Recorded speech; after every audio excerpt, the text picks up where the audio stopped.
24/7 actually, on our platform, davejanda.com.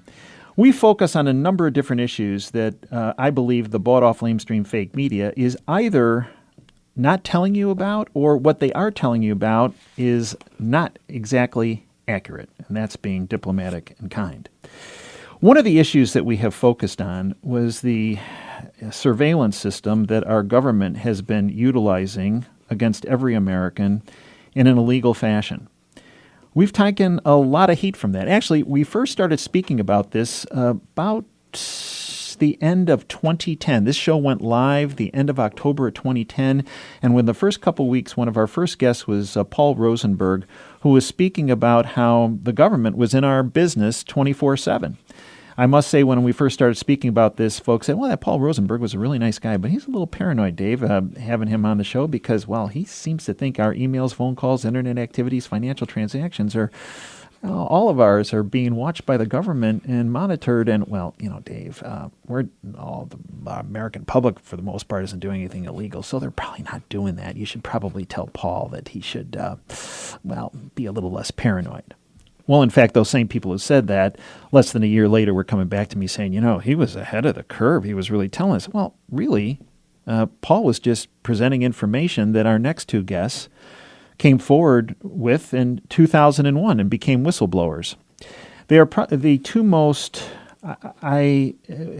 without question, the two most influential, the two biggest experts, I believe, in the world when it comes to surveillance platforms.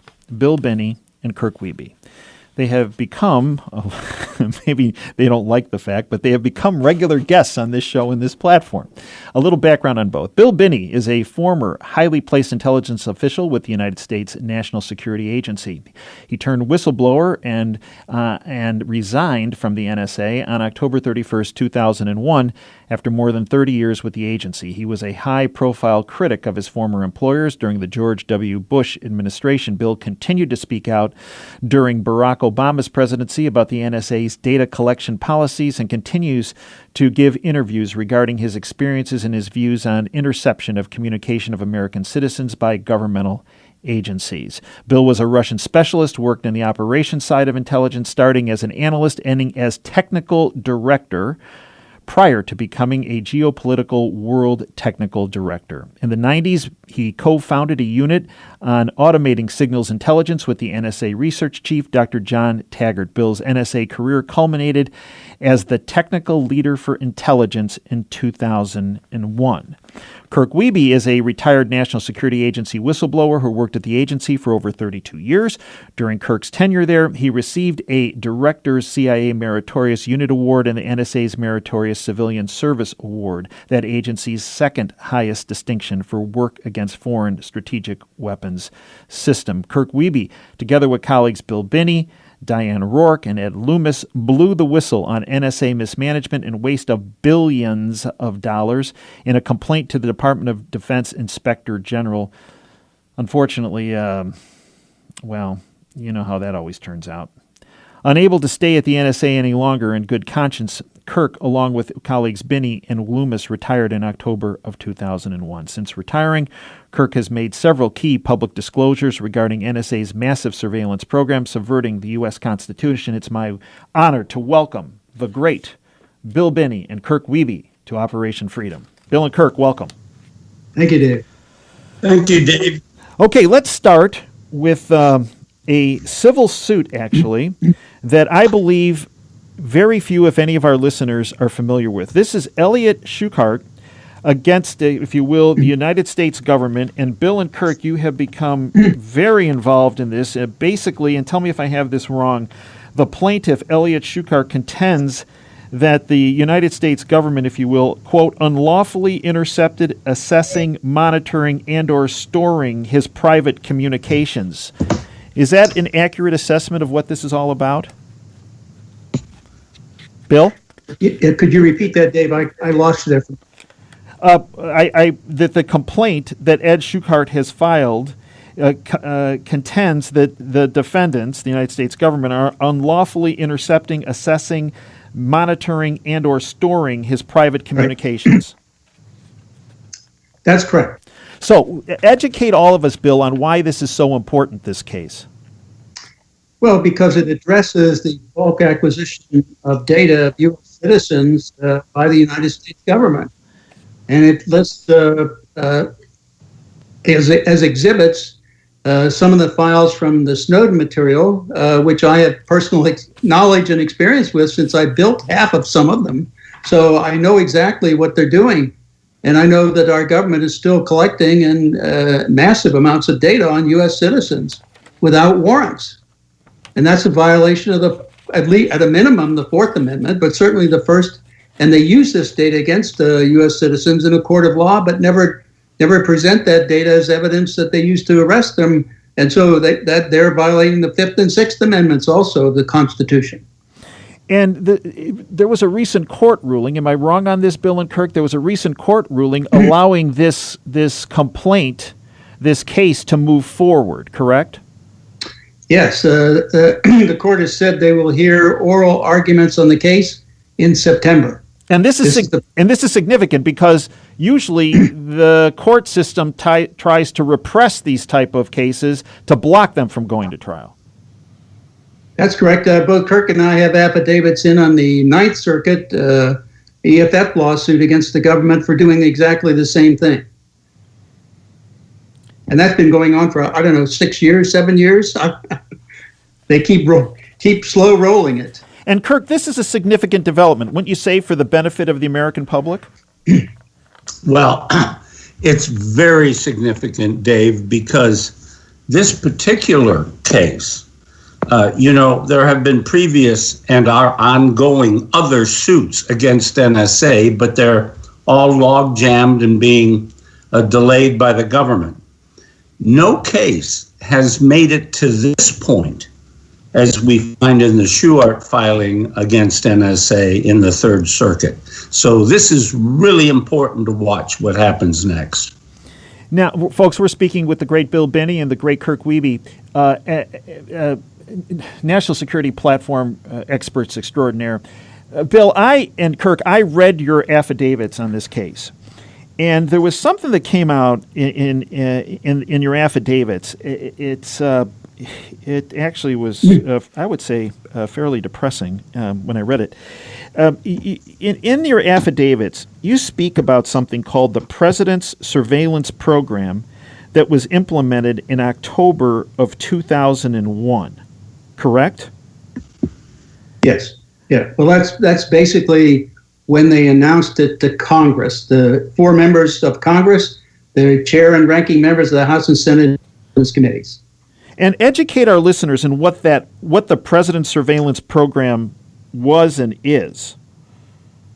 Well, what it was publicly known as was the warrantless wiretapping program, but it's much broader than that. It started out by taking in all of the long-distance communications contacts from AT&T, about 340 million of them a day, on U.S. citizens talking with other U.S. citizens inside the country. And that simply mapped out the social networks, the long-distance social networks. And then it moved on to taking emails and other companies. Stormbrew became Verizon.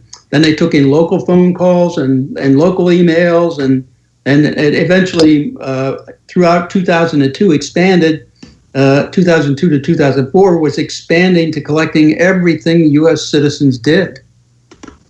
And it was all all covered, if you will, by this President's Surveillance Program, and they cited a previous executive order 12333 that President Reagan had signed as their cover for doing so, correct? Yeah, Section 23C, where it says if they're after a terrorist or international criminal, they can go onto a communications line, take down the whole line, and search the whole line for that criminal and keep it stored and retroactively search it any time they want. That's the way they read it, but that's not what it said, because back then when Reagan signed it, none of these internet communications existed to this magnitude that we have it today. It was just starting then. So one of the issues in the news today, and you can look at a number of different platforms, a number of different folks in the media talking about it, They're talking about, on Fox actually recently, they were talking about, well, the NSA, there's the 702 abuse and the 702 forms abuse and the like. Well, and tell me if I'm wrong on this, Bill and Kirk, but that's kind of like the tip of the iceberg, because when you look at just this president's surveillance program and what's been going on with that they just that they announced in 2001, but was occurring and it escalated only after that, the 702 issue is, I don't know, kind of small beans compared to this. Am I wrong? Actually, it's a charade. That's simply put out there for everybody to think that they're abiding by the law. The Upstream programs with Stormbrew, and Fairview and Blarney, and any number of other taps, including Muscular, where they were tapping between the data centers of Yahoo and Google and so on. So that when they backed up data, they got everything. Whereas on the PRISM program, which is that 702 program, where they go in and ask for data from the companies when they have a warrant and they're targeting specific people, that makes it look like they're obeying the law. But behind the secret curtain is this Upstream program with Fairview, Stormbrew, Blarney, and other third-party, other countries, and Five Eyes collection. And that's on everything. And the significance of this case, and tell me if I'm wrong, is that in your affidavits, both of you talk about all of this, correct? Yeah, that's the main objection, yes. If they did only the PRISM program with the 702 request, then, that would be fine. But that's obeying the law. They aren't really obeying the law behind that secret curtain. And what also is behind this secret curtain, and this is something that Bill and Kirk, you and I have spoken about, are also these other platforms other than the NSA platform that are done by, if you will, administered by other agencies such as the CIA or the FBI or the Department of Defense, called parallel platforms that are used for illegal surveillance. Is that an accurate statement? Yes. That's correct. So you both agree with that there are these parallel platforms. And in fact, tell me if I'm wrong again, when you came on our platform at davejanda.com and we did an interview with both of you, at the time, prior to June 6th, when that was released, there was one individual out there speaking about parallel platforms for illegal surveillance, and his name was Dennis Montgomery, and he had used something or developed something reportedly called the Hammer to illegally surveil individuals. It was privatized through the Obama administration, and the problem with illegal surveillance programs such as parallel platforms is they don't have you don't leave any footprints where people aren't checking. There's no internal reporting system of who's digging dirt on who. But prior to you coming on the show on June 6th, Montgomery was the only one out there. On June 6th, Kirk, you came out, and Bill, you came out, and again, correct me if I'm wrong, and said, yeah, parallel platforms exist. And in addition to that, we have both participated on parallel platforms. Is that an accurate statement? Yes, it is. Yeah. Although I should say, Dave, I can't talk about it would be inappropriate for me to talk about the Hammer program at this point, simply because I've referred certain information to the Department of Justice. So one of the developments that's occurred, correct, Bill and Kirk, is that, Bill, you have taken the great step of informing the Department of Justice about the parallel platforms and looking into parallel platforms, and in addition to looking at the parallel platform known as the Hammer. Let's just say I certainly tried to make the Department of Justice aware of things that they weren't aware of. And I have to give you a lot of credit, Bill, because that's critical. That is absolutely critical to getting this information in the open about what has been being done behind the curtain as it relates to illegal surveillance. Would you agree with that? Yeah, especially when it's surveillance performed by other agency heads or things of that nature and kept secret from other agencies and even the administration in general. So when someone says that there's illegal surveillance occurring and it's only on the NSA platform, and only involves the manipulation of the 702 process forms, if you will. What's your response, Bill and Kirk, to that? It's false. Yeah, I mean, there's lots of programs being run individually by agencies separate from other agencies. So, and there are a lot of SIGINT programs, signals intelligence.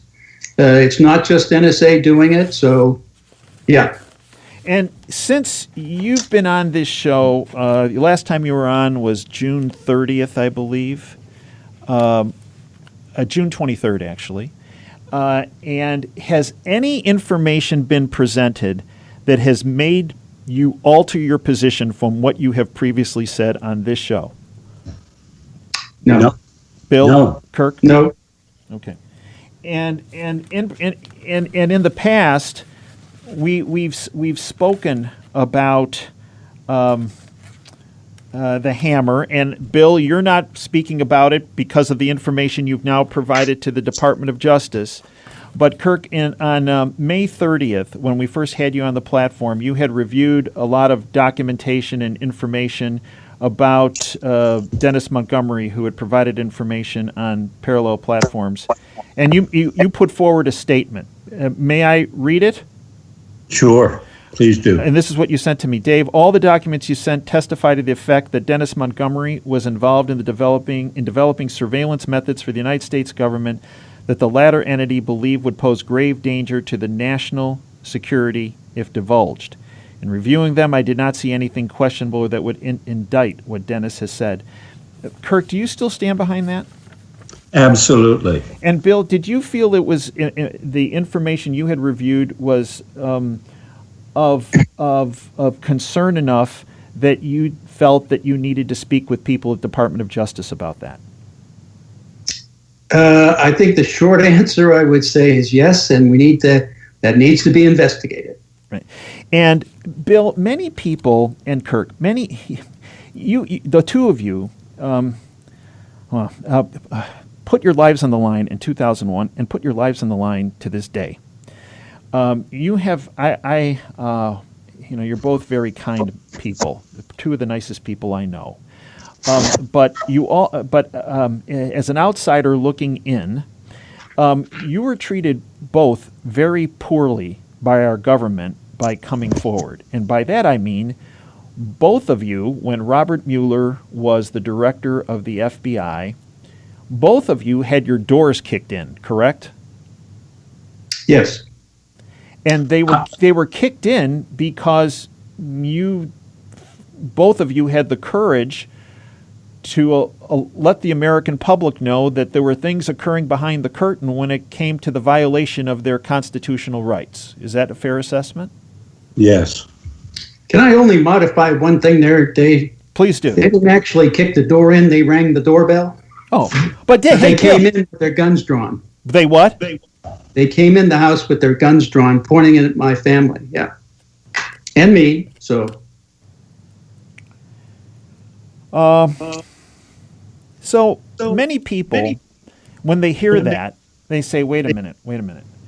FBI was under the Department of Justice. This is this guy Mueller, who we're now going to be hearing some testimony later this week about him running this investigation. Many people, Bill and Kirk, do not trust to this day the justice system in our country. Are they justified in that lack of trust, or do you think things have changed for the better of late? Well, I'll take it on first. First, I would say that if Attorney General Barr starts doing the right thing, then I'll believe it. Until then, I refer to it as the Department of Just Us, and we, the American people, are generally not included in that. It's not just, yeah, right. We're not in the Just Us group. No. And Kirk, do you feel the same? Yeah, I do, unfortunately. I was pretty idealistic as a young man growing up. I was patriotic. I was a Boy Scout. I went in the military, served my country, came out, joined NSA to do something that I thought I'd be proud of and patriotic. And while there were things that I was proud of, once Bill and I found out what was going on in 2001, that changed. Yeah. The difference between day and night. Longer were we able to defend our own Constitution against enemies domestic. It wasn't the foreign threat, it was the domestic threat. And what a change. We now were more threatened by those misusing power from within than we were from the enemy on the outside. What a shock, as you can imagine. Both of you had a special subspecialty, if you will, in my world, subspecialty medical, subspecialty in Russia, correct? Yep. Okay. So when you start looking at what has been done over the past several decades in this country, and you are experts on what was occurring in Russia, is there much of a difference?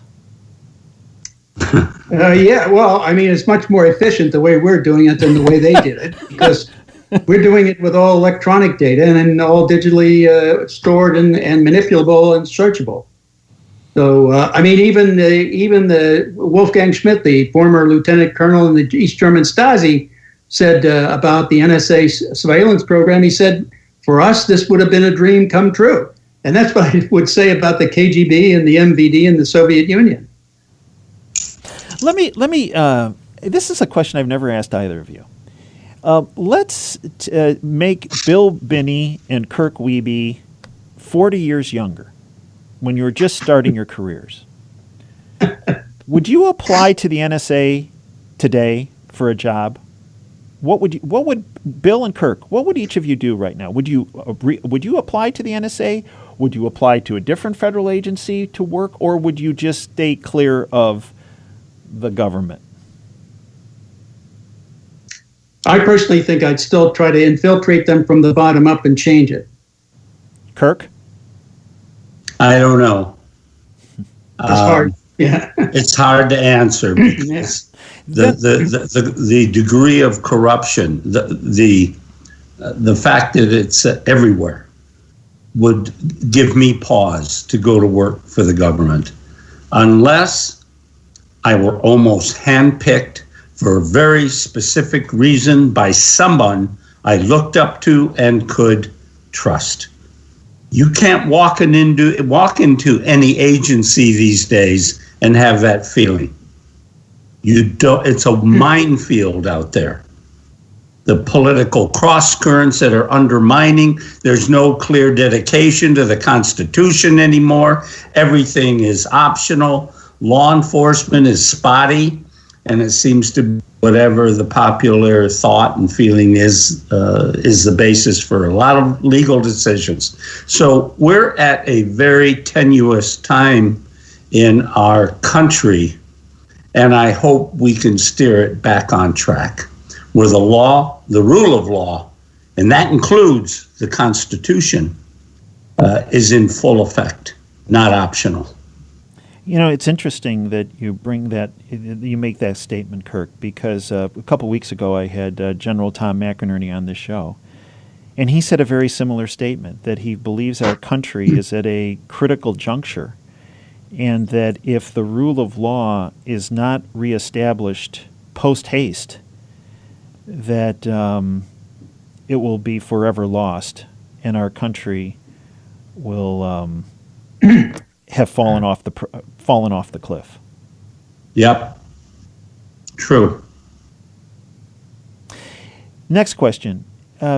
Rather than going to work for the government, would you ever? Now you're 40 years younger. Would you ever? You know what I'm going to ask, Bill. Would you consider applying to Alphabet, Google, Facebook for employment? I don't think so. I'd probably go to work for a bank or, somebody like that, stock exchange or something like that. So, Kirk, I'd mow lawns. Well, there's something to mowing lawns. Yeah, there is. You're outside. In fact, guys, I'll tell you, after the last couple months, I'm right there with you mowing the lawns because, I'd like to thank. I truly would like to thank you, Bill and Kirk, for everything you have done, are doing, and will do